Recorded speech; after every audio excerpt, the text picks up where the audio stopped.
The following show is not intended for children under the age of 17. There will be foul language and adult content. Viewer discretion is advised. Numbers in my stock is going up 'cause of my hunger. When you see me in my zone, I'm locked in, not clocked in. I'm never boxed in. When you see me in my When I'm in my zone, I feel like I'm alone. I feel like I'm unknown to the world that's full of clones. My originality's focused on principalities broken. I'm loaning my heart and soul to the game that's scared to pay it back. And failure is a motherfucker. The strength to go on and believing in another sucker who don't see the vision in you. So you gotta work harder times two. Gotta make it do what it do. With the limited sources you have, your dream is still a fine rap. Motivation in you and inspire the world to do what you can. If you love it, then fuck it, get through it. Mumble mentality activated. I waited for so long. Get burdens I've outweighed. When you see me in my Hey, what's the deal, ladies and gentlemen? Of course, as you can see tonight, you have got the Hall of Fame motherfucking Splash Bros doing what the fuck we do. Outlaw, of course, is out of commission. He is in Cali right now, doing his damnedest, doing his thug thizzle, having a grand old time. Not really. He's out there for a work trip. And at some point, Rod may or may not join the show. We'll clown him when he does. But he went to go to the premiere of the Mario movie. I'm jealous. But it's okay because I'm gonna go see it here pretty soon. But I got other things I got to prep for. So this is your favorite Wednesday pastime. It is the Wednesday nightcap. It is the what we call gentlemen's talk. And of course, I was not here last week, so allow me to reintroduce myself. I am still the one that they call Mr. GQ. And apparently, we got to watch our mouths these days. Well, in your absence last week, I gave you a grand entrance anyway, which I'm pretty sure you saw. I called out all the presidents of what clubs you were and everything and stood in for you. You know, I had to hold it down for my boy. I'm happy you're back. I'm absolutely happy you're back. As y'all know, I am your boy DJ Micah B, and I have been talking about it since January. Easter Sunday is finally on the way.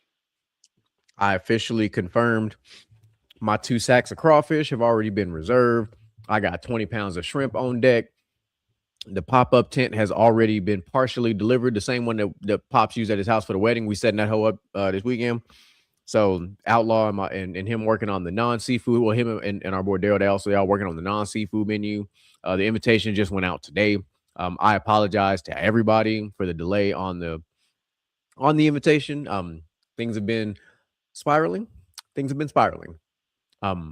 One day we'll have a discussion about what's been going on, but it's not important at the moment. It is not worth blasting out to the world right now.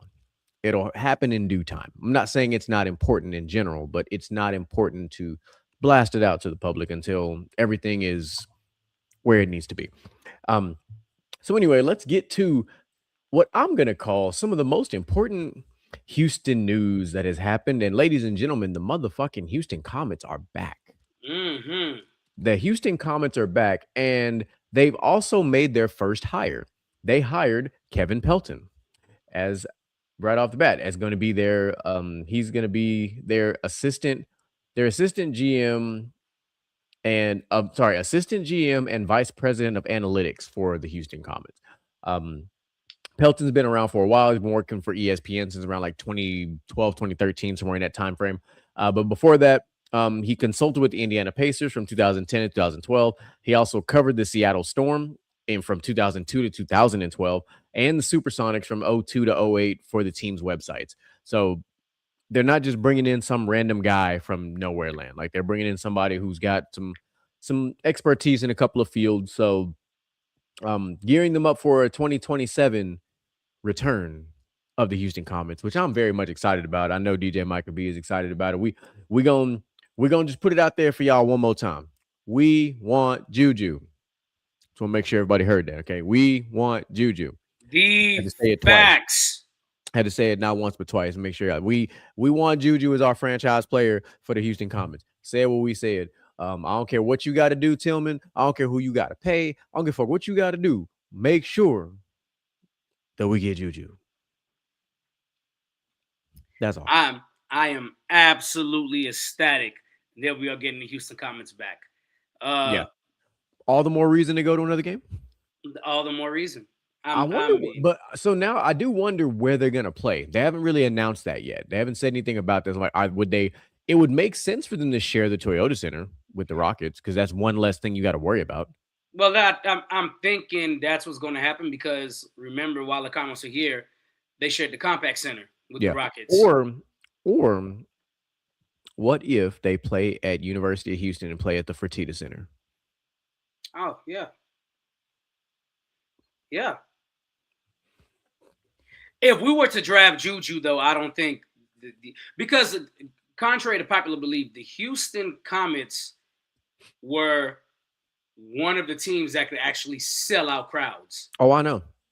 I went to quite a few games as a kid, and I was sitting in the nosebleeds, and it was like, God damn, there's people everywhere. Like, I remember this very well. Like, yeah. I don't think people understand the championship heritage we had in Houston in the first four. Like the first four. I need people to understand the Rockets won in 94 and 95. The Comets won 97, 98, 99, and 2000. The first four. That's all I'm gonna have to keep saying. Is the first four. Like, understand that. A fucking four-peat happened. Only time in sports. And it wasn't like a fluky thing. Like, it was pure dominance. It was pure dominance. I will say, shout out to who was it? Dawn Staley. Mm-hmm. That almost ended that whenever she hit that half court shot to take it to a game 3, which was absolutely insane. Absolutely insane. Yeah, but I mean, like, man, since Cynthia Cooper, Cheryl Swoops, man, legends. I hope Tina one of Thompson. them. I just hope some of those players are somehow on the coaching staff. Like, Tillman, spend the money you got to spend to build us what we need. So that's just how I feel about that. We will show up and show out at these games. That we definitely will. We definitely we can't show up for the fucking Gamblers right now because they're out here looking like dog shit. Fucking let Dallas beat the brakes off y'all in week. Yeah, I watched that whole fucking game. I was so mad, bro. Dallas should not have beat us that bad. I'm not gonna lie, bro. I don't care what sport it is. I don't care what league it is. I hate Dallas. And Houston should never, ever lose to Dallas. That's why I hated Dirk Nowitzki for so long. Bro, we didn't just lose, bro. We got dog walked. It was like 28-0 at half. But I digress. We'll make a slight pivot from the WNBA. We're going to go to the NFL for a second before we go back to pro basketball, because the big story, obviously, we'll talk about when it happens. But the not so big, but kind of still a big story that's been popping up here is that Puka Nacua is in rehab. So if you've been following the show at all, we did a show about Puka and his girlfriend or fiance. I apologize at the time. She was pregnant and they split and she was still trying to put him on child support. We had a whole episode about that if y'all don't remember that. But now Puka been on a bit of a downward spiral, man. He been kind of going through some things. Like, so he had an incident that stemmed from New Year's, a drunken New Year's at that, where he basically said some anti-Semitic comments. Yes, that's the right word. Sorry. And he bit a woman on her shoulder. Yeah, so it was an unprovoked statement. So it's like, okay. So, and apparently he's been in rehab for a substantial period of time before any of the allegations actually came out. And excuse me. Apparently he's going to be there longer. So I don't know how much he's worked out. I don't know how much he's trained for anything, but I know the draft is around the corner. The draft is this month.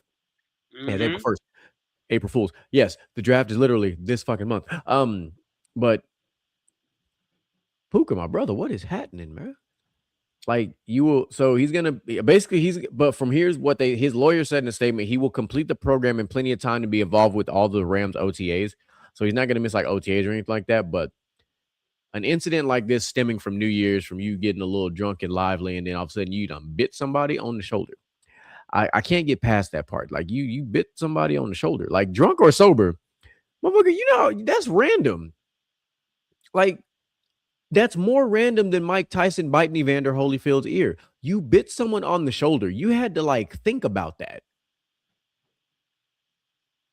Like what is going on? Like what prompts you to be like, you know, I'm gonna bite a motherfucker on the shoulder. I think personally, and I mean I could be wrong. It is what it is, right?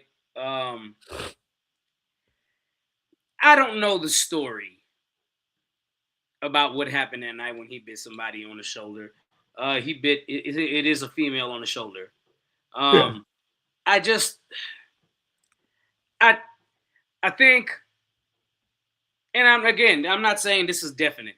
I'm just saying like I think he was probably just trying to be a little sexual, a little sexy there, and he probably bit the shit out of him because he was drunk or he was high. Or whatever. I seen the picture. He left a mark. Like he left. He left what looked like what would be a baby shark bite on her goddamn shoulder. Like, so I was like, brother. I just thought I don't think he, and rightfully so, he's in rehab now. I just don't think he was in full control, knowing that's what he did until after it happened. Right. So, but nonetheless, I mean, if she wanted to press assault charges, she can, and it'll 100% go through. Yeah. There's no denying that evidence.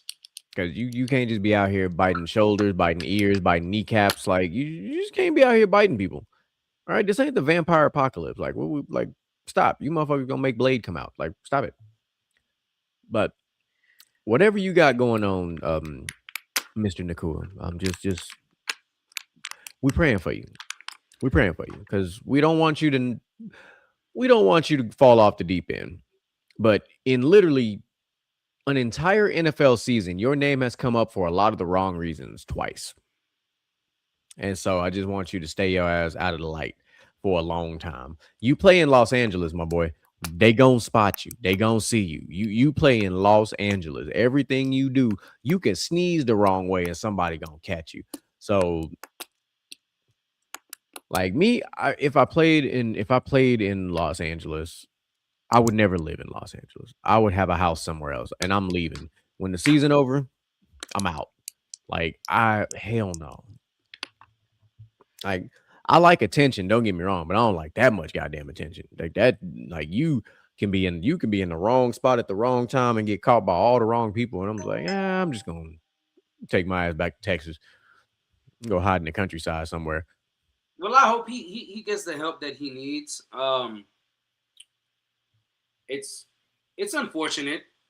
He's one of my favorite players to watch play football. This incident obviously happened back in January. I don't know. I'm guessing he's been in rehab since they lost. They said before the allegations even came out. So he's been in rehab for a hot minute. Yeah. So since they lost, and you splitting with your fiance or your girlfriend that's pregnant, then you not getting the outcome that you wanted at the end. I mean, he could spiral. He really could. It's a lot that's gone on. So you got to kind of just, your heart goes out to him, and you really hope that, once he comes out of the program, he gets the help that he needs and he's able to bounce back. Yeah, and there's no doubt in my mind that if he completes the program, and once he completes the program, I think he'll still be the same football player. I do. I think most star athletes are good at what's the word? Compartmentalization. Right. They're normally very good at doing that off the field. I just think he's probably struggling off the field because everything is hitting him at once while he's off the field. When he's on the field, he's probably his piece, which is a lot of athletes. So I hope you find your identity again, man. I really do. I would love for you to find Puka Nacua the person and balance it with Puka Nacua the great player. All right. Sorry, I was getting some more updates on Easter. I got some people bringing some goodies. So I was like, I'm not even going to lie to you. When that story dropped, I thought it was April Fool's because day. So when the story dropped, the rehab story just dropped today, but the biting story, I was like, when it dropped, I was like, motherfucker, what the fuck you got going on? Like, because all I seen was like, it. Of course, you know how the internet is. It's like Puka Nacua bites woman, and I'm like, huh? And then I seen I saw the picture and I was like, oh, he bit her. Like, I'm thinking they finna show a video, him out in public, and he just kind of like, a little playfully gnawing on a girl or some shit. Nah, this motherfucker took a I'm like, bro. I know that's not supposed to be funny, but that's funny. It is. Hey. I know, but I'm sorry. It had to be said. Keep your damn, I can't believe I'm making light of this situation. Keep your hands, feet, and objects to yourself, please. That includes your goddamn mouth. All right, don't be biting motherfuckers. Don't put your mouth on people that don't want your mouth on them. Like, just don't. Don't they have a whole disease dedicated to hand, foot, mouth? Yeah, they sure do. They got two. It's two of them: hand, foot, and mouth, and motherfucking mono. Didn't Sam Darnold have mono? Yeah, he did. Damn. Oh, that's wild. Yeah, Sam Darnold had Go mono. around biting people. Yeah, like, listen, let me tell you how crazy mono is, right? My mom, when I was a kid, she used to it's ironic because it oddly almost ties into the show just a little bit. But when we were growing up, like in middle school, there was like a mono epidemic going on. And it was like from sharing foods and all the shit like that. And my mom was like, you better not be sharing no food with them white folks. Because they be the main ones in all the movies and shit. They'll be passing pizzas and taking drinks and shit. Typical black people, boy. I tell you 100%. And I was like, all right, you right. I'm just going to mind my business. I'm going to eat my school pizza in peace. They remind me when we had a lice outbreak at Harlem. Man. My mom was like, stay away from them. Boy, stay away from the white people. I've had two lice outbreaks with my daughter. One at daycare and one they talked about at the school. And I was like, boy, if her curly haired ass come home with that shit, I'm burning the school down. Because she got curly ass A5 hair. Them motherfuckers would live in there. Because them curls is tight. Like, them curls is tight. I would have to say, baby, you finna have to get a taper fade like daddy. We're gonna have to just have you start over, my G. Because I'm not finna dig through all this shit trying to find these motherfuckers. We just gonna I'll bring you to my barber personally.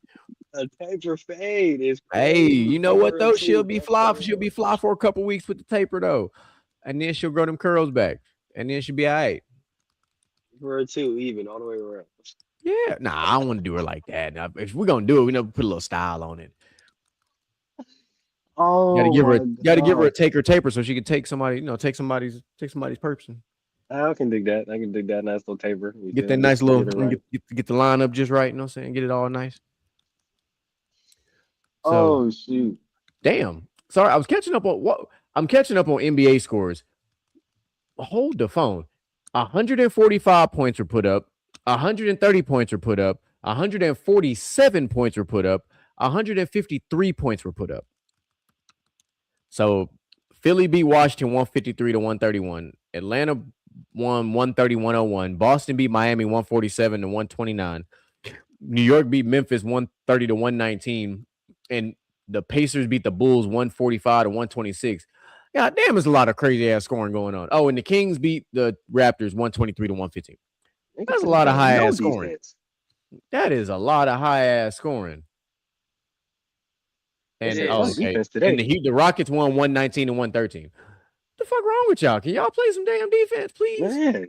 God damn, like I remember like them used to be like blowouts, right? But like 153 points is insane in a regular season NBA game. I'm not trying to pivot too much, but now I have to see the box score. I need to understand what the fuck just happened here. All right, man, because Paul George had 39 points. Tyrese Maxey had 28. BJ Edgecombe had 28. I don't care about Ride the Dragon. Kelly Oubre dropped 12. Of course, Joel Embiid didn't play. What else is new? For the Wizards, damn, Anthony Gill scored 21. That was your high point scorer for that game. And looks like Trae Young did not play. What else is new? That's crazy work. What 153 points is just crazy. Like, that's fucking crazy. It wasn't even. I can't believe this nigga Trae freaking Trey went to the Wizards. When you say the Wizards, I just think Trey Young's there. Crazy. Yeah, Kyle Lowry didn't play. He's kind of on just like a retirement tour at this point. I forgot. Didn't He he, is. say, didn't he say this was his last season anyway? Yeah. Yeah, so I mean, he just kind of rolling with the punches. That makes sense. I forgot he was in the league. I ain't gonna lie. Hey, look, that man got his ring, man. He Gucci, you know. Yeah, I ain't mad at him. Shit.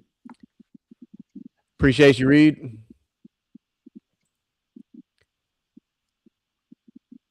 All right, why is all my my fucking my ESPN is tripping. All right, now I gotta go back. Okay, let me pull the story because I wasn't done with that story yet. All right, let's get to the main story of the day for the time being, and everybody's been wondering what's been going on with that. But this is an interesting story because I can't say I don't understand it because I'd be wrong for saying that. What I am going to say is that I'm actually very baffled by it. And it is, of course, it is the Jaden Ivey story. So for those who, for some odd reason, if you just have not been paying attention to what the fuck's been going on, Jaden Ivey was waived by the Bulls for conduct detrimental to the team after he posted a lengthy video rant on social media about religion and other topics that included anti-gay sentiments. So that happened. And then what was crazy is shortly after he got waived, his jersey sold out. His jersey literally sold out. And then today, it came out that the Bulls are fully guaranteeing his $10.1 or $10.2 million salary for this season since he got acquired like at the trade deadline from Detroit. So what got me is they say conduct detrimental to the team. Of course, we know about, people in their, their free speech, and they say all the things that they're going to say and all that stuff, right? But it's like, what he said, I'm reading it verbatim just so everybody's on the same sheet of music here. He called out the NBA for promoting Pride Month, saying that it celebrates unrighteousness. The world proclaims LGBTQ, right? He said during the video stream, they proclaim Pride Month and the NBA does too. They show it to the world. They say, come and join us for Pride Month to celebrate unrighteousness. They proclaim it on the billboards. They proclaim it on the streets, unrighteousness. That's what he said on his live stream. So right off the bat, you can tell that this man is very religious. And there's nothing wrong with that. Like, I have no problem with people that are religious like this. Like, there are some people who are like, there are people who say they're religious, and then there are strong religious folk who really speak like this, and I get it. He works for $1 billion corporation. You have to, I guess, be mindful of what you say to a certain extent, I guess, because you don't want to do anything that takes away from, I can't say the shield when I'm talking about the NBA. What do they call the fuck? It's called the logo. Is that the fuck they call it in the NBA? I don't know. The league. I don't know. Whatever they call it. Whatever the nickname for the NBA is. The association. There we go. I knew I had it in my head somewhere. Yeah. So I'm like, okay. And then he said, the Bulls said that my conduct is detrimental to the team. Why didn't they just say we don't agree with his stance on LGBTQ? Why didn't they say that? How is it conduct detrimental to the team? What did I do to the team? What did I do to the players? So what else they said is that apparently he had, I guess, ruffled the feathers of like team staffers and stuff because they said they called him very preachy, which is a crazy ass term, first of all, to call somebody preachy. Right. I was like, the fuck you saying? Like, we got to quit acting like first of all, we got 3 former athletes on this panel. We got to stop acting like we didn't all have a teammate that was always praying or doing something religious. Like, that shit normal. Like, a guy that wants to, like, pray for the squad before a game, or like, somebody who's just always talking about, if we talking crazy, we'll say, and he's like, God wouldn't like that, this, that, and third. Like, we cool, man. We understood, man. There's always gonna be that one person, like, just imagine. I mean, like, so it is what it is, right? As far as, somebody that's religious like that, he's expressing his religion, he has the freedom to do so. We have an amendment that protects that. But in the eyes of the association, what he was doing was conduct detrimental to the team, and now they're saying that he wasn't the same player that he used to be, referring to his religion while he was talking to reporters in the locker room. And then he also said, his quote, which I was a fan of, he said, "I am not the J.I. used to be. The old J.I. is dead," Ivy said. "I'm alive in Christ no matter what the basketball setting is." So you're just talking about a young man at that, who's very young. He is a young man. I believe he's like 23, 22, 23, something like that, who's kind of figuring his life out, right? Like, well, he's 24. I apologize. But even still, 24. He's young. He's barely at the age where most people like finish a bachelor's degree in college. So he's a young man who's gone through a transition in his life, and he's seeing the world through his lens, and he's doing what feels natural and feels right to him. And for a team not to honor and respect his freedom of religion, it's not like he was taking attention away from the Bulls. Like, brother, it's the Chicago Bulls. Y'all wasn't making the playoffs anyway. Like, what? Y'all need all the attention y'all can get anyway. But I don't know. It was just the story's odd. Like, it's just like everybody's like trying to like gloss over this. Like it's like not a big deal, when it's like it's more of a big deal than people are allowing it to be. Mm-hmm. Okay. And then one last little fact that I did not know, and I just learned just now from reading, that Jaden Ivey's mom is the women's basketball coach at Notre Dame. Mm-hmm. Coach Sure. Ivey. And I was like, damn, I didn't know that. Sure is. I wonder what she has to say about this. Because she goes to Notre Dame, and we know what Notre Dame is when it comes to religion and other things. So I'm actually curious what his mom got to say. And that young man is also married, which apparently they were saying like his wife was like ignoring like his texts and calls and shit, which I don't know if that was true or not. Because it was too close to April Fools. It's hard to believe what's what when we're this close to April Fools. But what are your thoughts on this crazy thing, Michael? Well, I feel you ever seen that episode of All the Smoke with Mad Max where they asked him about Hakeem? And it's like, well, so this is tough because I would say a lot of people would say he wasn't this outspoken before, and that's why you have the aspect of everybody saying he needs to get help and he needs mental help and things like that. So I don't know him personally, obviously. For the most part, I don't want to say he's been irrelevant to me since been irrelevant to me before this. I knew who Jaden Ivey was. I knew he was a basketball player, but his off-court life has always it's never been relevant to me. I mean, yeah, if it's you been know quiet. me, yeah, if you know me, I don't really dive into the lives of celebrities. To me, they're just people who are well known.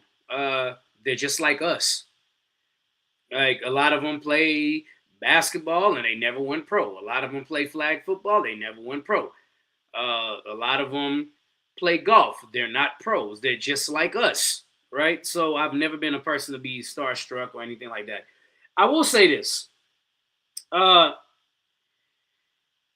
of the things I've always learned as a kid is if you don't stand for something, you fall for anything. Mm-hmm. Right? While I think his message has good intentions behind it, because, I mean, people behind the scenes said he's always been really religious. He's always been a Christian, even though they say he's denounced Catholicism. I just want to put it out there for people that don't understand that there's different denominations of Christianity. Correct. So there's Baptist, Catholic. I'm from the Caribbean, so there's spiritual Baptist. There is Lutheran, who question the Catholic Church, and And if you don't know about Martin Luther, not Martin Luther King, for the slow ones out there, Martin Luther, Right. who Say it. Look, say it again, because I think they was like, wait, what? Yeah, yeah. For those of you that didn't pay attention in world history and world geography, there is a guy named Martin Luther who questioned a lot of the beliefs of the Catholic Church, and that's where the Lutheran religion comes from.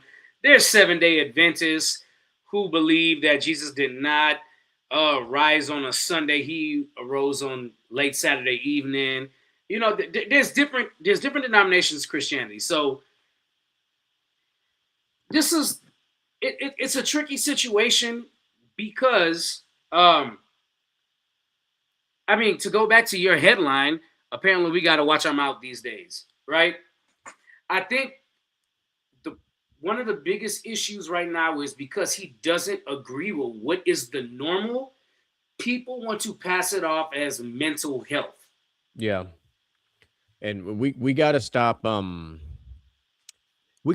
attacking people for speaking up. Like, nobody batted an eye when here in Texas they got rid of the rainbow walkway.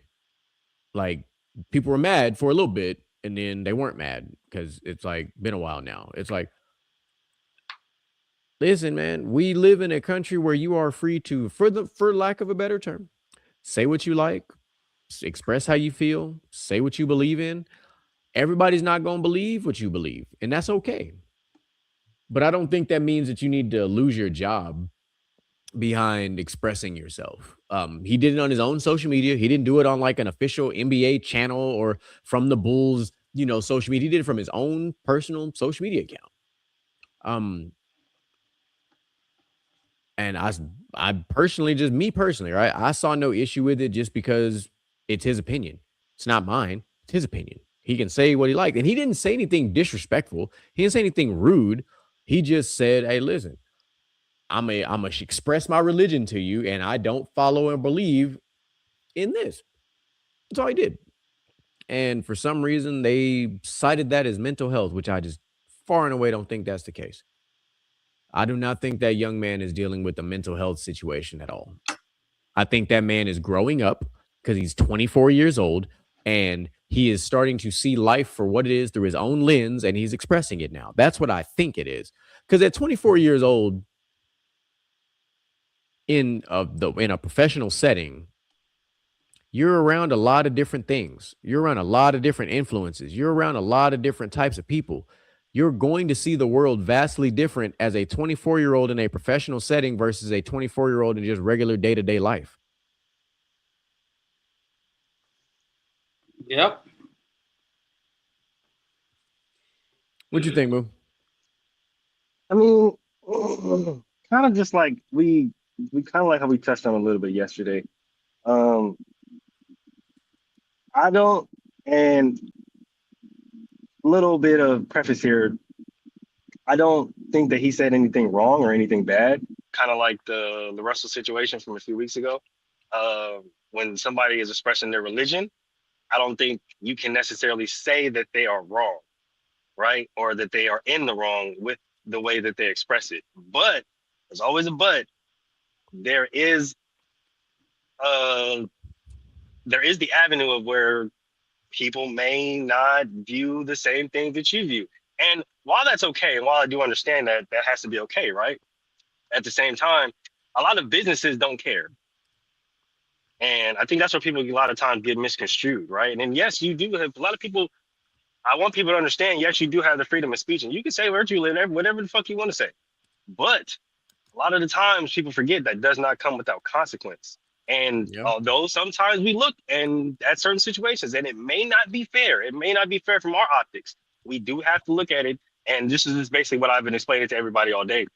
We have to look at it from the business optic or the business standpoint of where the Bulls or where the NBA may be coming from, where they're looking at those comments and they're starting to look at their fan base, right? And yes, although there may be some people that agree with him, but we have to take into account that the Chicago Bulls fan base isn't strictly 100% straight.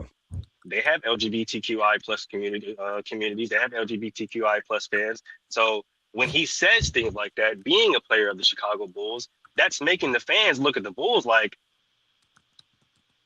so we don't matter. Like, are you saying that we're abominable? Like, a lot of people aren't going to take those comments the way that he expressed them, and even though it's coming from a religious standpoint, a lot of people aren't going to see that. Even with people that are a part of that community that do just so happen to be religious, they still won't see it that way, because at the end of the day, it's still going to be looked at as a dig to them. So they're going to be looking at the Bulls to make some way, shape, or form of a move in order to reconcile the quote unquote damage, because at the end of the day, there's nothing that's bigger. Like GQ said, nothing bigger than the shield, nothing bigger than the association, nothing bigger than the brand, right? And like I said, although you say I don't believe you said nothing wrong, right? There are some people that are gonna look at it like, yeah, I don't like that. I don't like what he said, and that can affect ticket sales, that can affect viewership, that can affect jersey sales, etc., right? And yes, his jersey did sell out after him being released, but what about the ticket sales, right? They still have one of the lowest ticket sales on average in the NBA. Them, the Pelicans, and the Sacramento Kings, right? I mean, but you just named a bunch of teams that ain't even gonna make the playoffs. That's why Exactly. your ticket sales low. Your ticket sales Exactly. ain't low because of what Jaden Ivey Because said. of what he said, It's yeah. low because your team is trash. Because your team sucks. But at the same time, like they don't think about that when they hear comments like that, or when they get the outcry that social media has had ever since. Because this is one of the biggest stories that we've seen. Yeah, and I it's will- not wrong, but me and Micah had a whole conversation about this on a pod. The court of public opinion should not be swaying people's lives like this. Correct. And that's my exactly where I want to go. Problem.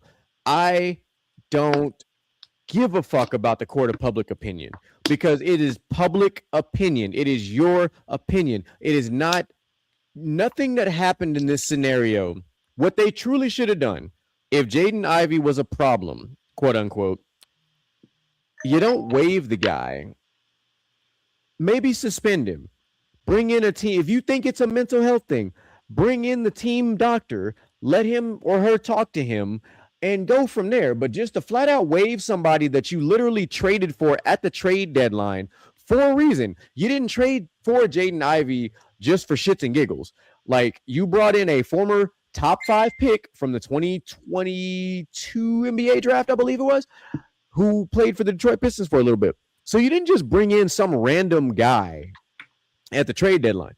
You brought in a former top 5 first round draft pick to help him get his career under, back on track, whatever the case might be.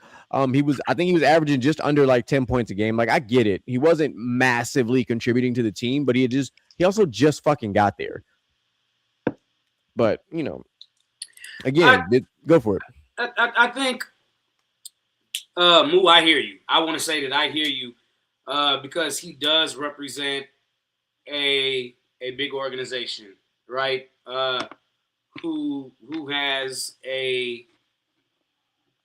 don't want to call it agenda, because agenda might not be the right word, but they have a stance on where they stand with I think a stance is the right word. Yeah, where they stance is the right stand with Pride Month and things of that nature. But over the past couple of weeks, we've had other athletes come out and say they won't support. Like, he's not the first one, right?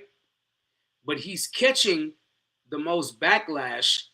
And I think he's catching the most backlash is because he involved Christianity in his stance on it. And that's probably the biggest thing to me. Like, everybody else that has spoken out against it, Jalen Hurst spoke out against it. I will not participate in this. He didn't get big backlash like this. He said, I won't participate in promoting Pride Month because it's against his beliefs. And that's obviously a Super Bowl winning quarterback, but Right.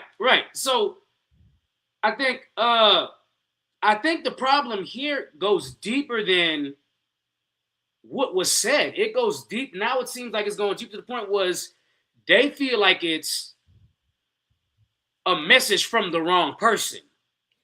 Right? Yeah. I think that's the other part that we haven't talked about just yet is exactly what you just said.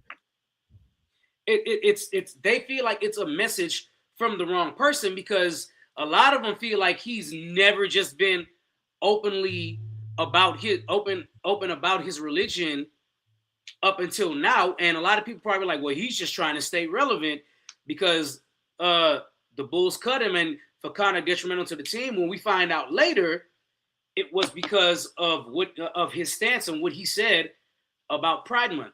And it annoys me that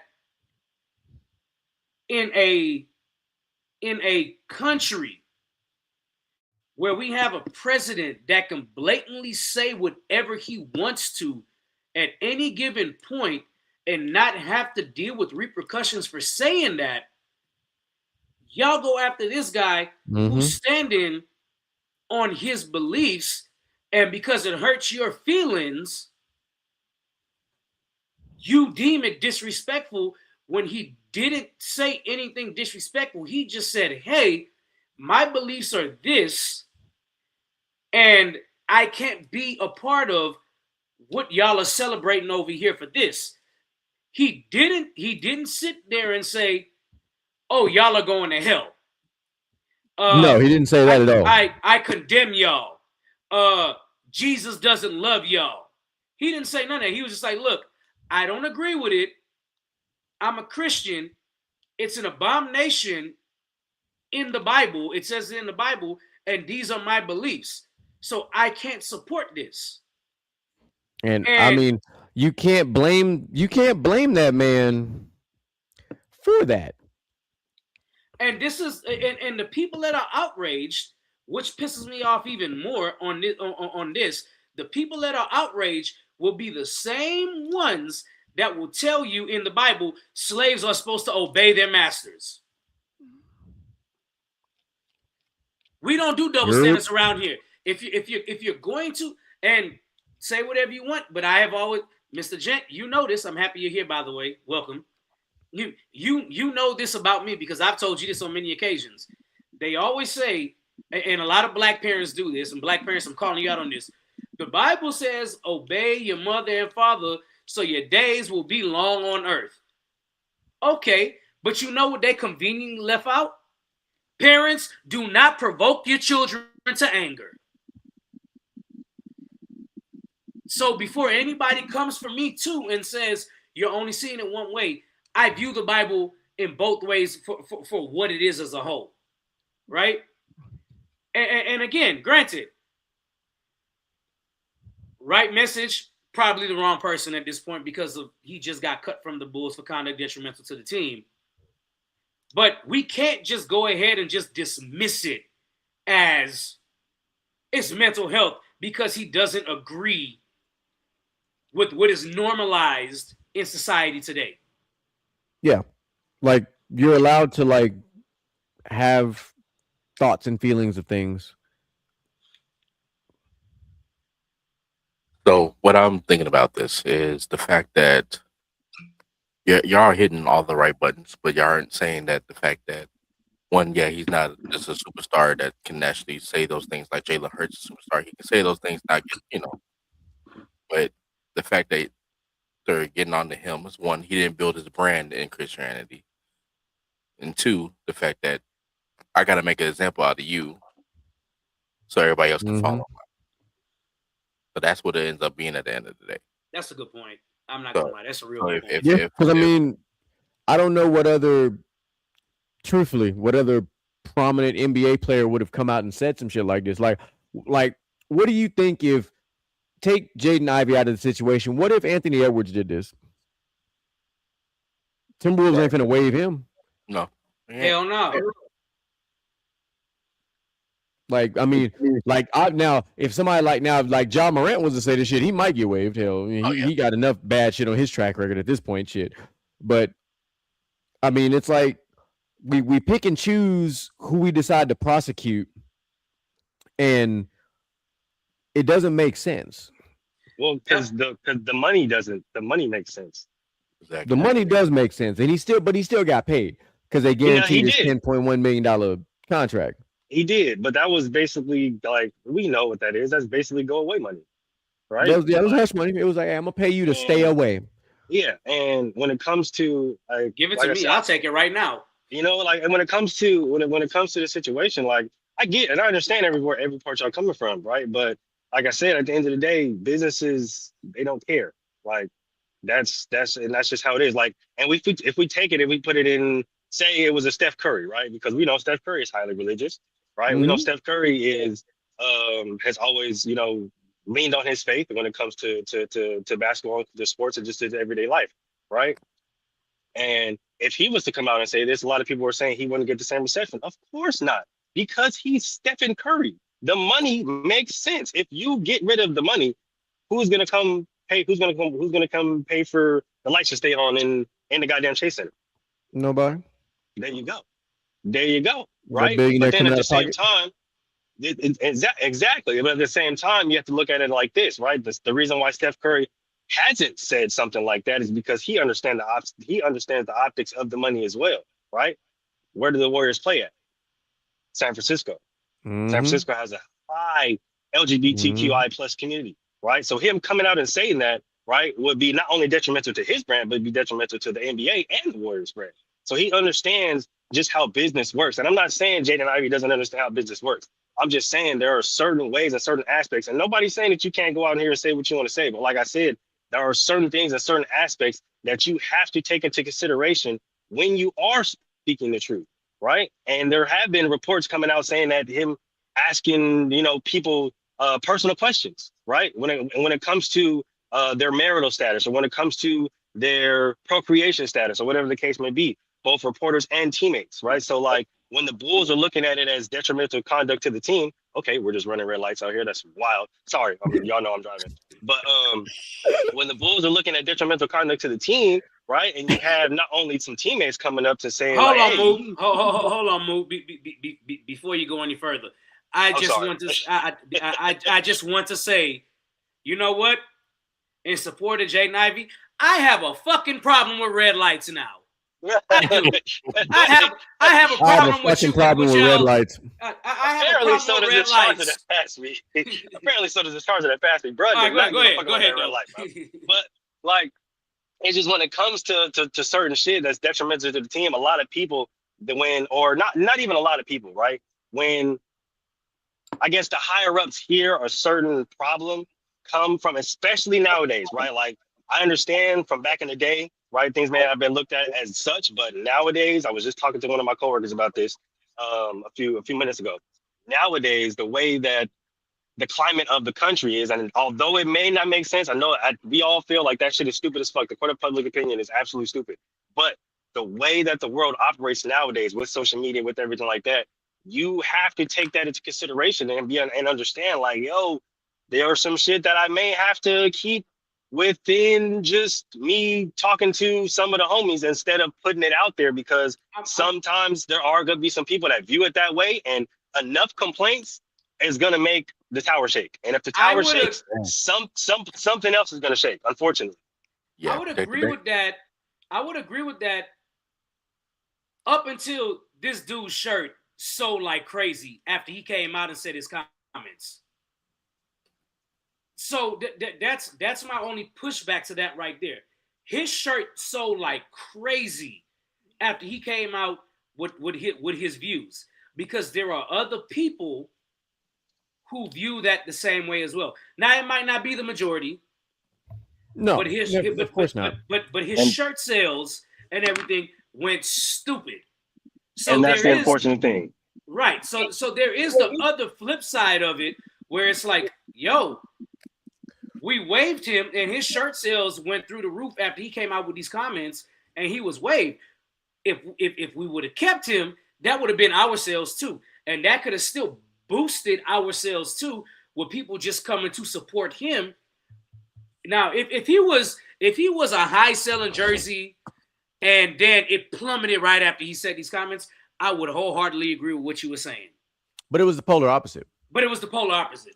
Now, let me tell you why that I feel you and I understand that angle, and I would completely wholeheartedly agree.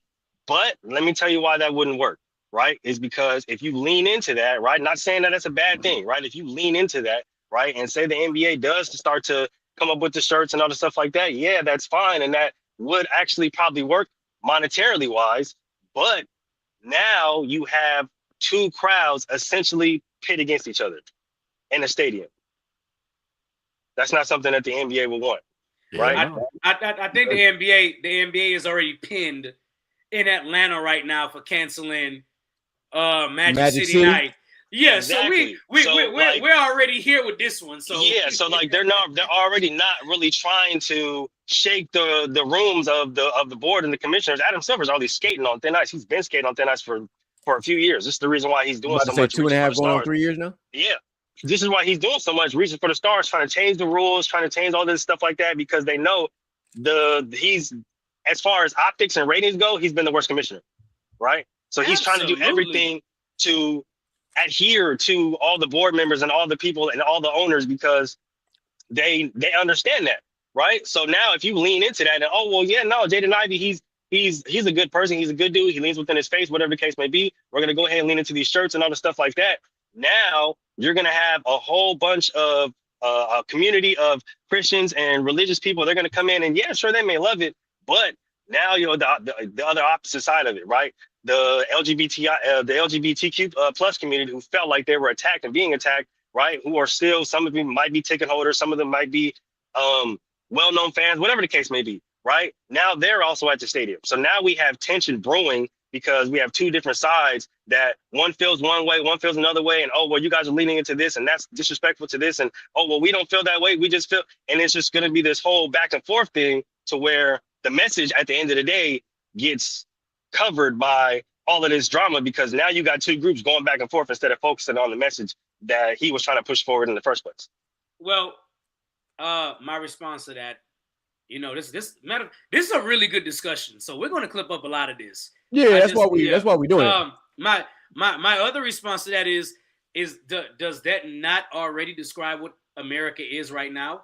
True, it does, but I think they don't want that. They want the sports to not necessarily spill into the real world, to necessarily spill into sports, right? This is the reason why in the NFL they didn't put the no leave hate, no racism, whatever the fuck that stupid ass shit was, into the end zones and all the stuff like that. Like they started to pour into that stuff now into the 2010s, to where social media is really, really prevalent, right? But before, they tried to like cover it up and, oh, well, look at this guy slam the ball, or look at this guy score a touchdown, and don't forget that, the person sitting next to you just might hate your guts because of the color of your skin.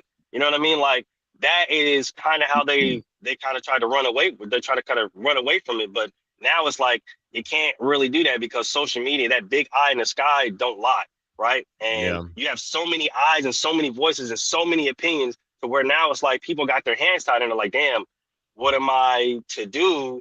So now it's just like, oh shit, fuck it. Hey, take this 10 mil, shut up, nigga. Okay, but Mamu, on the flip side of that, if that's the case, right? Of them leaning into certain things, and you wanting to keep politics and all this out of sports, why lean into pride then? That's also true. That's a good point. Why lean into that then? Because you want to keep politics and you want to keep real life out of sports. Mm-hmm. But here you are leaning into it, adding real life to it. You can also say that about Black Lives Matter too. It's true. You can. No, you can. So I feel you. I will say I feel you though. You are making valid points for the NBA side, because there's nothing that you said all night that I don't agree with. You know what I'm saying? Like absolutely nothing. Everything you said I have agreed with, and it's just this is a sensitive subject at the time we are in America, and that's really all it is. Most definitely. Because the country is so divided on everything. It's divided. It's two ways on everything. So it's tough, man. Yeah, I mean, there's a lot of deliberate segregation happening by design, and it's unfortunate.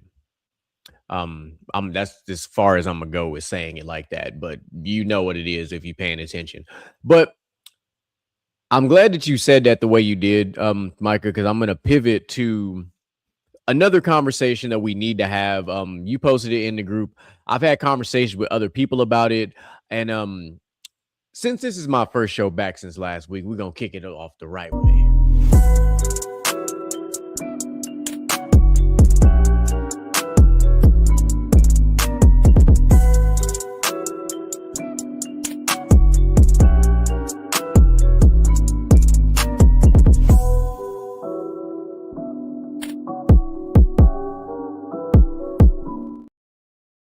All right.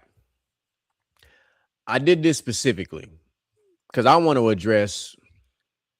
I ain't gonna call it the elephant in the room. I'm gonna call it the safari in the motherfucking room because that's what it is. This is safari. There was a post that was sent in our chat, and it sparked a whole lot of thought process for me because I am one of those people. I am one of those people that's affected by this, and it was a picture that was posted of that basically stated the black people were going after black ICE agents for choosing to work for ICE. And then, and this talks about, of course, but we got black athletes, we got rappers, we got drug dealers, we got all this other shit going on out there too. And I'm like, okay, that's one part of it. We said the same thing about black police officers. We said the same thing about black military members. And it's like, okay, all right. Now we're going to have a conversation that some of y'all are not prepared for. And I'm specifically talking to black people. I ain't talking to nobody else because this ain't got shit to do with nobody else. This got everything to do with black people. Speak on it. Speak on it. Why are we choosing when the fuck to be pro-black? You have black folks out here being positive role models, wearing a uniform of some sort, right? Whether it's firefighting, police, military, say what you want about some of the things that ICE has been doing. And granted, prior to our current situation in the White House, most people didn't even know what the fuck ICE was. Let's just start there. So these men and women who work for ICE that are African Americans have been doing this for quite some time. But now all of a sudden their job is, their livelihood is being threatened because they're black, and like, oh, I can't believe as a black person that you're doing this. And it's like, okay, first of all, those same people, because they always talk about it, the loudest one in the room is usually the one that don't know shit. Those same people that are out here making all that fucking noise, what the fuck are y'all doing? What are y'all doing to contribute to society? What are y'all doing to protect the neighborhood? What are y'all doing to be a positive role model for the young black youth out there? Like, what are you doing? You out here glorifying rap music. You out here glorifying culture in a way that we don't need to have it glorified because we, like, what are we doing? Like, why did we have a situation this year at the Houston Rodeo where we had to enact a fucking dress code? That's the type of shit y'all out here glorifying. Wanting to go out in public and look like that, looking scandalous and ridiculous instead of having a little bit of modesty. But y'all want to be, oh, I can't believe they had a dress code. They're out here targeting black folks. Yeah, because you out here got your fucking ass cheeks out while people got their kids out. You don't see that shit with black officers and all these other people. They don't got their ass cheeks out while they're wearing a uniform. They're out here doing a job. They're protecting this country. They're doing what they got to do to make a living for their own families. But we pick and choose when we want to be pro-black. Why can't we just support these individuals who are out there doing that on top of the teachers and the principals and all these other black politicians, like all these other people that are out here doing things that early in a lot of our lives we never would have seen? A lot of these folks doing these jobs, we'd have never seen black folks doing this type of stuff because they couldn't. We've had a long history of black military service members who did phenomenal things for this country and were treated like afterthoughts when they came back home. Especially Vietnam. Let's go look at the aftermath of the Vietnam War. That'll tell you a whole lot about how people viewed black service members. And it ain't just white folks. It was our own people too. Like, oh, y'all over there fighting the white man's war, this, that, and the third. I'm like, hey, man, speak. Listen, you do what you got to do to make a living for your family. All right. And some people decided to do something that was bigger than themselves. That's it. Because guess what? Somebody got to do it. Somebody got to do it. We live in a country where we have so many different cultures and types of people. You're going to have different ethnic groups in every single major workforce type of world out here. Why can't you just support them? Why can't you support that your son or daughter might look up to a black soldier? That's a beautiful thing. Or a black police officer. That's an amazing thing. Or so what? You don't like, because of what I understand how we all feel about the way that ICE is currently being used. I get it. But right now, you got to look at the context of how they were used prior to all of this. It's a different ball game. Right now, they're being used in a way that we don't agree with. That's how we're going to frame that. But what you can't do is go after these individuals for making a living for them and their families. You just can't. Not everybody out here wants to be a professional athlete, wants to be a rapper, wants to be a model, wants to be a celebrity, wants to be a comedian. That's what the fuck they want you to do, because that shit holds you back. Because now you're just a fucking show monkey. You're an entertainer. You're out here for the masses. Sometimes people just want to get out here and do things for the greater good and do things for their family and do things for everybody to open up more doors for other people. That's okay too. But instead, we want to beat these people up for making a decision. If the world was to go to, if the country was to go to shit in a way that involves something that we've seen in the world of history before, do you not think having people plugged into certain places would be a benefit to us? Probably. Of course not. Of course they don't.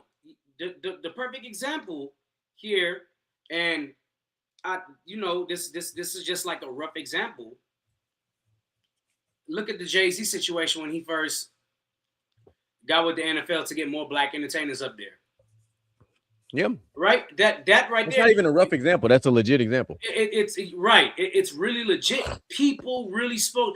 Oh man, the NFL, this isn't. Why would Jay-Z? Because you need to be inside those rooms to evoke change. If you don't have a seat at the table, you can't invoke change. It's really quite a simple concept. And to the people talking about ICE and black ICE agents, this and that, I'm gonna be 100. I'm gonna be 100 with you. I didn't see none of y'all asses complaining last week when they had to call ICE to go sit in the airports to participate in TSA because TSA agents weren't getting paid. Nobody complained about ICE then. Not a single person. They were told to go do the TSA jobs, and y'all didn't have problems with it then. No, a lot of people had a problem with it, but no. Once those lines got to moving faster than they were already, they couldn't say nothing. As long as they still there when I go on my flight, man, I got a flight in a few months. As long as they still working. Well, they signed a bill already to get TSA agents back in the airports. But I mean, oh, okay. I was just saying. I mean, shit, if you niggas has got the lines moving, shit, I got a flight in a few months. Don't even worry about me. I'm just gonna slide through. And while we're talking about Congress, real quick, I just want to put a tidbit in here. I hope y'all clip this. Okay. How about we stop the cap and the bullshit out here, and we stop paying Congress when the government is shut down and keep paying TSA agents? They won't. It's a bar. They won't. Speaking because of my other profession, because they also, there are times when they decide not to pay me as well. So. Yes, I know. The people that are sitting in offices and making these decisions should be the ones not being paid because they can't come to compromise. That's the reason why you're in the damn seats you're in. You shouldn't be able to leave without an actual decision being made. It's like when you vote for the Pope. They fucking sit in conclave until you see the white smoke. Concept should be the same. We should adopt that. The Vatican got something figured out. We need to do the same thing. But yeah, that was my real talk tangent I had to go on. I love it. And I felt like it was justified. And Mr. J. I do hope, and I do hope this. I'm gonna put it out there. All right, since we're in the midst of clipping things, so clip this too while you edit StreamYard. those same black folks that decide after seeing this, hearing this, when you see these things on TikTok, decide if you want to come at me sideways, slide in my DMs. Hey, listen, it's always open. I'm open for debate and conversations about this type of stuff, because what I'm not going to do is limit myself. I'm not going to put myself in a box for the culture. I'm going to find a seat at the table to help the culture move forward. That's what the fuck I'm going to do. If you want to sit there in the hood and live off of food stamps and Section 8 and housing and Medicaid and do all that bullshit, knock yourself out. But I'm not going to fucking do it. I'll tell you that right now. I'm going to find a way to be better, because we deserve better. And you don't get better by accepting free handouts. You go out there and you grind and you get what you got to get so that you can make things better for yourself. You don't get to buy beautiful property like Mr. Gent got on like a fucking 2-acre type of situation by living off of handouts. You don't buy your first house at 22, 23 years old like I did, living off of fucking handouts and shit. You don't do that type of shit. You got to get out there and go get it. Point blank, period. Mr. Gent, I know you've been waiting. I know you've been waiting to chime in. Go ahead. Oh, about this situation? Yeah. Shit. Look, like GQ said, when it comes down to it, like, we have to have these seats and these tables. We have to. If y'all want to end racism with the cops and everything like that, we got to have black police officers. If you want to protect your people, protect your family, yes, they're gonna do their job at the end of the day. But at the same time, we're not gonna have that discrimination between skin colors if we have our people there. So when it comes down to it, black people being nice. Again, like you said, they could have had the job before they were, sending ICE to do other things. Because, people had that job before. People got to stop acting like ICE is a new thing. ICE been around for a long fucking time. ICE is border control. Like, what? Yes. I'm not understanding. Are they being used in the wrong way? Debatable. In some instances, yes. In some instances, but that's a one-off, and that's annoying because people don't read enough to understand these situations. So, yeah. So ICE has been around since 2003. I just want everybody to know that. So it ain't new. All right. It ain't new.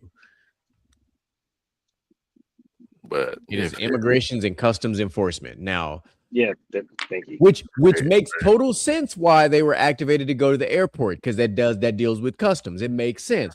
However, what they were doing prior to that, they got shit to do with immigration and customs enforcement. So correct me if I'm wrong, because I remember ICE being formed at a certain point in my childhood, and ICE was formed in response to the war on terror we were having during that time. Mm-hmm. Right? Yeah. So it was created as a part of the Homeland Security Act of 2002 following the 9/11 attacks. You are 100% right. So it combined the elements of the U.S. Customs Service and Immigration and Naturalization Service, INS, into the Department of Homeland Security. So, yes, you are 100% right. Now, ICE is not to be confused with U.S. Customs and Border or the Customs and Border Patrol that are down here in the border of Mexico right now. Two different groups. Two different functions. But, just had to make sure people understand, this isn't new. This isn't something that was created by our current administration. They're just being used a lot more by this administration than other administrations. But, well, minus Bush administration, because obviously it was created by the Bush administration. But I think we're having a really good conversation here tonight too, by the way. Well, listen, we don't have these types of shows very often. So I'm not gonna stand for other black folks being shamed for doing their job. Yeah. I'm just not. I'm with GQ. I don't like the fakeness. I always call out fake pro-black whenever the fuck I see it, because everybody want to be pro-black until it's time to be pro-black. The cool part about it is, right? Like Mr. Jen said, we don't know whether these black gentlemen, right, were working for ICE prior to this moment, right? And a lot of people are taking this get the bonus sign up when you sign up for ICE. They're taking that and they're running with it and they're thinking that a lot of black people are signing up. That's not even the fucking case. If you guys go read the numbers and go look at the actual sign up, because they have the statistics. This is a fucking public database, mind you. Everything is public. You guys can go look this shit up. So before y'all get on the internet talking stupid, please go do a little bit of reading. I promise it'll help. The numbers of African American / black enrollees or signees has been it's less than 1%. It's less than 1%. So what are we talking about?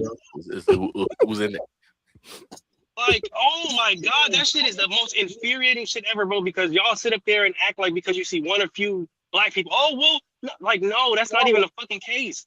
There have been less than 1% of African American fucking black people that have signed up.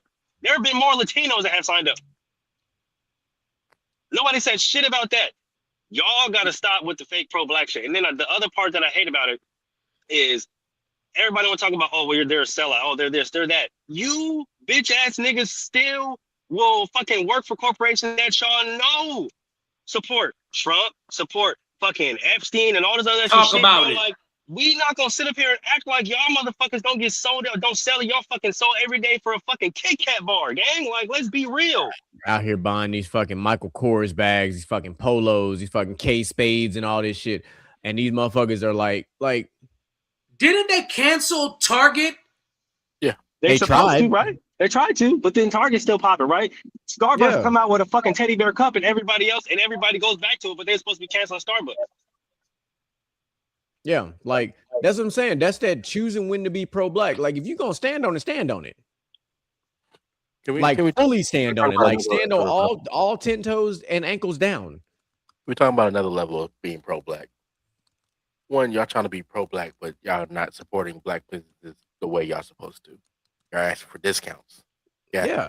Hey, let me see what is if I like this, and then I'll get back to you. No, support the black businesses fully. Pay the full price. Play what they are worth. Stop acting like everything's a goddamn handout, especially just because they're black. Because these businesses got to make money. They still got to make a living. If you want them to go big, if you want them to be in Target, if you want them to be in Walmart, you got to pay full price for their services now. What they're selling, you got to pay for that shit, so they can get to those tables to where they can, get seen. Yeah, you can't get a discount until they make it to the big time. They got to make up the overhead right now. Right. They've invested all this money, and they got to make some of that money back. They got to break even. Bruh. They got to start. They're not even making a profit yet, and you over here talking about, oh, let me get a discount. Like, you know, one of my biggest pet peeves, as most of y'all know, I'm a DJ, right? And this is one of those things where it's like, are you pro-black or not? Because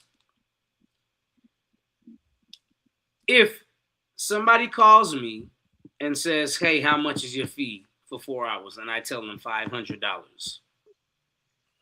Who do you think isn't going to hit me with a counter offer between black and white people? White people not. White people will not hit me with a counter offer, but black people will. But black people sure will pay the white DJ more than what I offered to do the party. And that annoys the dog shit out of me. I've seen that multiple times.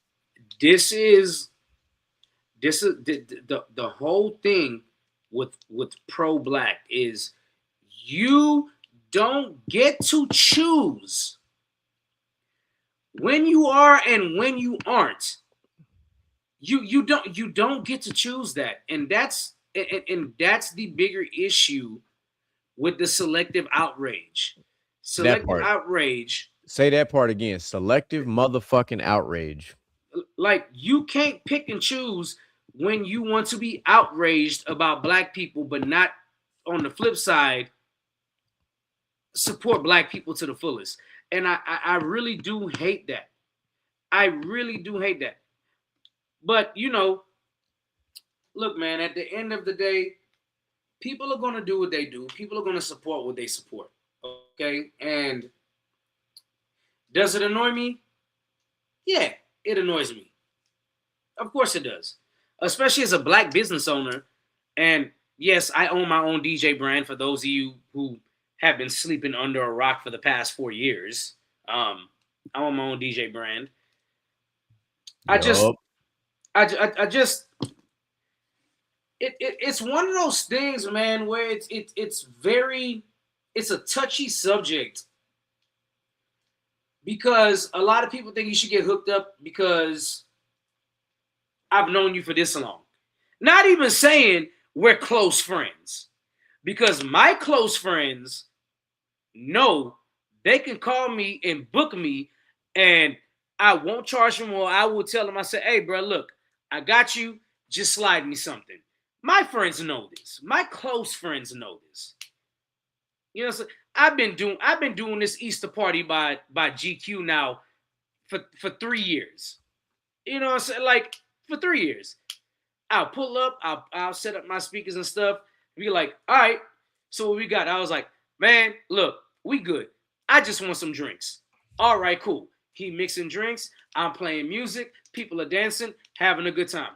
Mr. Jen could call me right now and be like, man, he just had a housewarming party. He'd be like, hey, I'm doing a party for my birthday, which is in July. Didn't forget, by the way. Yeah. Hey. Which is in July. I'd be like, hey, because I'm at a new house and I got space, I want to have a pool party. I'd be like, shit, say less. I got you. If you feel like sliding me something, slide me something. It's all good. I ain't doing that shit for everybody else, though. So if you think bro, I've told people for weddings, hey, how much would you do my wedding for? How long you need me? I need you for 6 hours, 6 or 7 hours. I'll do it for $750. Man, why $750? Why not like $500 or this, and that? Do you want my service or not? Oh, but you'll turn around and book this guy over here, the white man who works for a company, and you'll book them for $1,200 for your wedding. That part, I was about to say, boy, I know it's at least $1,200 being a bartender. I'm like, listen, man, like, and I already gave you a discount because you were black, right? Or because somebody you know referred me to you. And I'm trying to make sure, like, hey, whatever you don't pay me, you take it and spend whatever else you need to make your day special. Because no matter what you pay me, you're going to get 1,000% effort from me every time. And if GQ was bartending, come on, dog. I bartend my friends' parties all the time, and I don't charge for nothing. I know I it. don't. It's reps. It's reps for me. That's all. It's reps, and then I get to meet other people that are like, "Hey, can you do this for my party?" Oh, okay. You know, I'm gonna charge you though because I don't really know you, but so just I'm gonna put a nugget in y'all's heads. Micah knows this already. Mr. Gent don't know this yet, but he's about to learn right now. And Moolid, you're gonna learn this too. The day after Easter, the construction of the GQ bar is underway. Yeah, it's relocating from where it currently is, and it's going into another room, and it's about to go down, like Kevin Hart said. Like, I'm about to drop another like 600 on stuff. Not alcohol. This is all non-alcoholic stuff. This is the actual bar stools. Like, it's about to get stupid. It's gonna walk into my house and be like, what the fuck he got going on? A lot. We'll give it around. That sounds like a plan. Right. By the way, Mr. Gent, will you be in attendance this year? Yeah, that's the plan. That's Okay. the plan.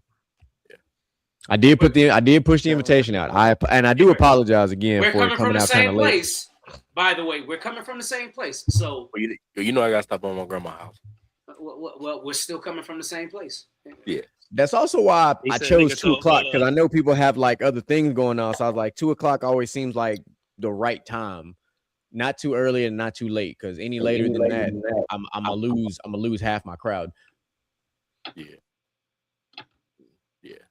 DJ be there about 11 o'clock. Yeah, I gotta go pick up the crawfish at 10. So I'm driving. I got to drive to Kima. And that ain't too bad for you. I know, because I live right here. But I had to go to the backup plug, man, because the primary plug was like completely sold out. I was like, damn. I ain't never had an issue where I had to go to the backup plug to get my crawfish, but it's okay. That's all right. I'll just walk into your backyard. I'll be good. It'll be open. I know it. I know it. Don't be putting that out loud. Yeah, it'll just be open. Listen, they gotta know where this nigga live, bro. They don't listen. There's a certain level of smoke that they don't want, and that's not. I understand you got that. I was gonna say you can walk into that man's backyard. Ain't no guarantee you walking out though. You definitely crawling out.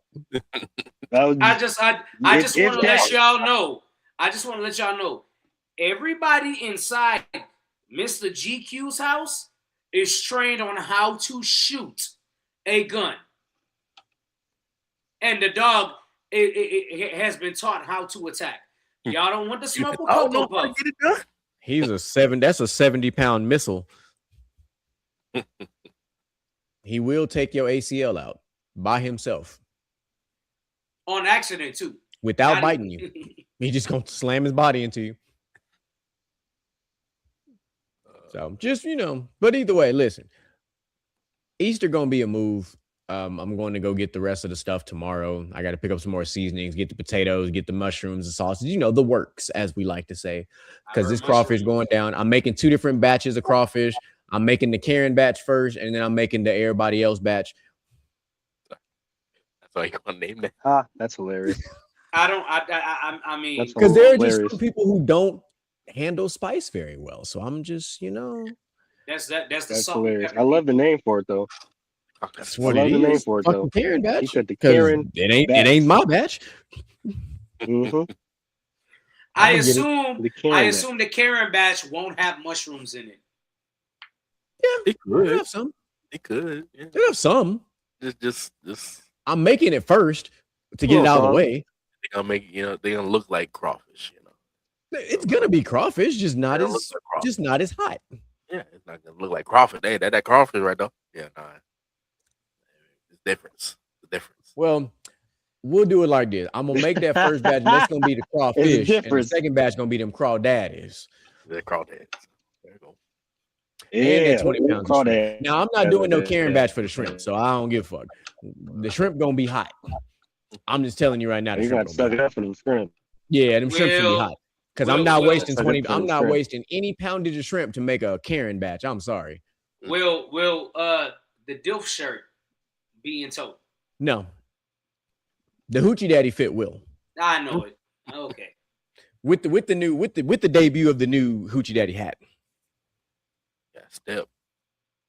Yeah, step. With the apron. I don't have a Hoochie Daddy apron yet, but an apron will be making an appearance. No, can't fuck up the fit. You said Hoochie Daddy apron. I'm trying to envision it, and I really don't. I can't. I'm gonna find one just because I'm gonna find one because I need it. I can't wait to see the fam, dog. I cannot wait to see the fam because every time I link up with your family, first of all, I'm family, just not blood related. Every time I link up with your family, with the brothers and sisters, we always have fun. We gonna line dance. We gonna have a blast every time. It's a whole move.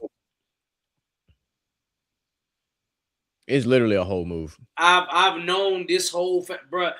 People don't know me and GQ go back to since we were like 7, 8 years old, 2nd, 3rd grade at summer camp.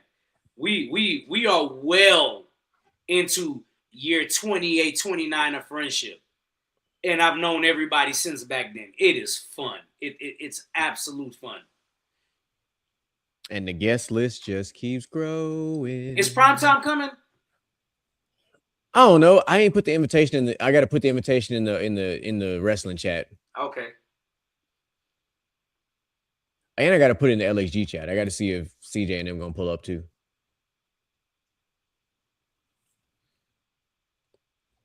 So it's gonna be, yeah.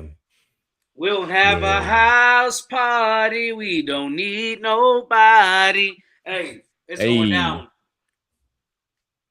It's gonna be, yeah. Oh, I can just envision it now. Moo, you gonna buy Yo. tickets But to hey, fly but out look, Saturday? but bro, did you see the weather? No. Bro, it's gonna be cold. Cold what? Cold Easter. Go to Easter. What you mean cold? Brother, the low is He said, "What you 60. think of it?" But Chill. listen. That ain't cold, okay? That's Shit, not. for Easter it is. Let For me Easter, that's cold as fuck. let me explain something. Let me explain something to y'all real quick, okay? Last year, between last year and this year, I'm tired of 20-degree weather. I would take I am 60. too. The high is 70 and the low is 60 on Easter. It's also a 50% chance of rain, which is why we gotta have this tent set up just in case. Oh man. So we playing a lot of games right now, but the fact that it's a low of 60, I'm like, yeah, I got to decide. I might have some pants on standby just in case it's a little too nippy. I ain't trying to be out here shivering. Man, you might as well go ahead and get the pants together because you gonna be in pants, dog. No, it depends on the wind chill. That's really That's what it. is. Yeah, it depends on the wind chill. That's a good point. That wind chill is important. If it's just like 60 degrees without the wind, it's cool. Yeah, When that wind start blowing, But on the flip side, I think we're gonna have pants on because if it's supposed to rain, it's probably going to be windy more than likely. So time to tell. We'll know a lot. We'll know a lot more on Saturday. So yeah, do you have any gigs prior to Sunday? No. Okay, No. we're gonna be setting up Friday and Saturdays. So if you want to stage all your stuff, you want to bring your stuff over early. Yeah, for sure. Obviously don't set it up in the backyard yet in case it rains, but you just want to bring it in, store it so it's here already. I am off Friday. Okay. Mr. Jen